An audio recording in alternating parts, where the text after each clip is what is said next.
Well, welcome back, ladies and gentlemen. Today, I'm pleased to be joined by the CEO of Cybin Psychedelic Company. We're going to be diving down into Doug Drysdale. Welcome, sir. Hey, Kyle. Thanks for having me. Such a pleasure. So your company is just exploding right now. I'm pleased to look at the stock price. Your company's surpassing a $500 million market cap. Can you give us the kind of the elevator pitch, what you got going on within Cybin and kind of the experience you guys are having there? Yeah, happy to do that. And you're right, we have been performing well, and really because the team has been executing like crazy over the last 12 months. In the last 12 months, we have closed 3 successful financing rounds. We've gone public on 2 different exchanges and expanded the team from 5 to about 50 people. And that team is focused on developing therapeutic drugs out of classical psychedelics, but by modifying them using chemistry and drug delivery. And the goal there is to optimize the patient experience by improving the onset of action and shortening the duration of action so that these treatments can be more scalable for treatment for conditions like depression and anxiety and for addictions. So you guys are going down kind of the depression, the addiction side, like many of the other psychedelic companies. So what psychedelics are you specifically focusing on for your FDA trials? Is it magic mushrooms? Are you guys into LSD, DMT? Yeah, so we have three different molecules. The first is psilocybin. It's synthetic psilocybin. So although psilocybin originated from magic mushrooms, we have this made in a lab and in a manufacturing suite. And then the other 2 molecules are also tryptamines. So psilocybin is a tryptamine, much like DMT and LSD are. So in the same class, these are short-acting tryptamines that we've modified to optimize the duration.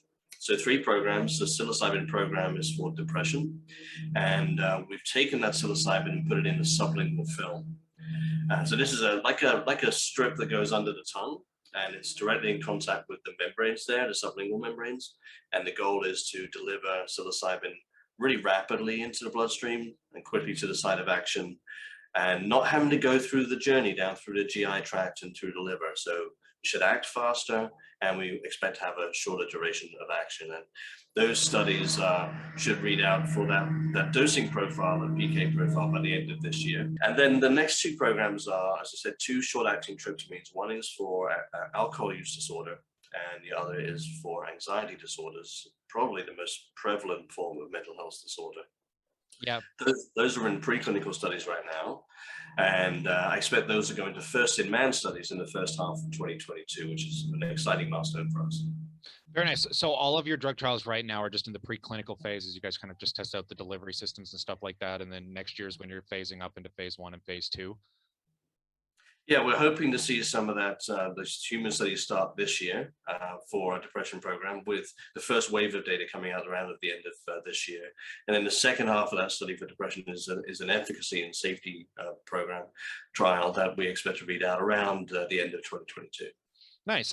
So as you guys kind of, bring this stuff into fruition here, I might be a little bit farther stretching down the line. But what is your implementation looking like? Are you guys trying to do the treatment center side of it? Are you more interested in trying to get it into the medical prescription side? What is your direct kind of goal and path? Yeah, these are definitely prescription pharmaceuticals that we're developing, and we anticipate taking these through the regulatory pathway with FDA, Health Canada, MHRA in the UK, for example, EMA in Europe. So very much down the pharmaceutical route, which we think is the most likely route to result in broad patient access. If we can get these treatments reimbursed by governments and payers, then many millions of people will get access to them. Now, the clinic side of things, the psychotherapy side of things is very important. We've developed our own psychotherapy program called Embark. It's a set of best practices that enables us to deliver psychotherapist training and psychotherapy delivery in a consistent way across our clinical studies. And we've recently formed a partnership with Greenbrook TMS. They're a mental health company in the US with clinics across all 50 states, 129 clinics in total. And that partnership allows us to get access to critical delivery of care infrastructure without having to build it ourselves. So we can reserve our capital for drug development. So that's a valuable partnership for us.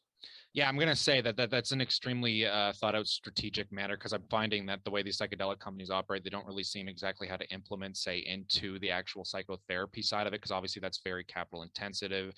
You obviously have to find the facilities and things of that nature. So on that note, I mean, you kind of justified a lot of it here too. But what would you say is like the defining difference between what you guys are doing and maybe some of the other larger psychedelic companies, say like something like Compass, that's really focused specifically on the psychotherapy side, or something like MindMed that is kind of all over the board as far as I can tell right now, with exactly how they plan on getting their drugs distributed once they get to scale? Yeah, we're really thinking about optimizing these treatments for patient scaling. Look, at the end of the day, you've got three audiences. You've got the patient that needs to find these treatments to be of benefit, the physician or the provider, and then the payer. This got to be reimbursed. So we really think that long-acting treatments are going to be a challenge in terms of scale, and our clinic partners think that as well. As we talk to clinic partners around the world, they struggle with a 6 or 8 hour treatment duration. And oral psilocybin in a capsule is about a 6-hour treatment. LSD is about an 8-hour treatment. So we're trying to work with our sublingual delivery mechanism and with our medicinal chemistry programs to shorten that down dramatically. We'd like to see these treatment durations fit within a typical clinic treatment paradigm, maybe an hour, maybe 2 hours, something Oh, that is wow. much more manageable. That's impressive, man. For anybody that's looking to deeper dive down into what you're talking about here, where can they go? How can they get in contact with you guys? Yeah, absolutely. Reach out at cybin.com. Plenty of information on the website and opportunities to contact us there as well. Awesome, man. Well, we'll just follow this up as a quick little interview, and we'll look forward to getting you back in here. Maybe we'll dive deeper down into some of the numbers and some of your further experience as well. So I appreciate your time, Doug. Thanks for coming That's on. great, Connor. Thank you very much. Great to be here. Look forward to next time. All right, stay cool, stay awesome, and we'll catch you around, sir.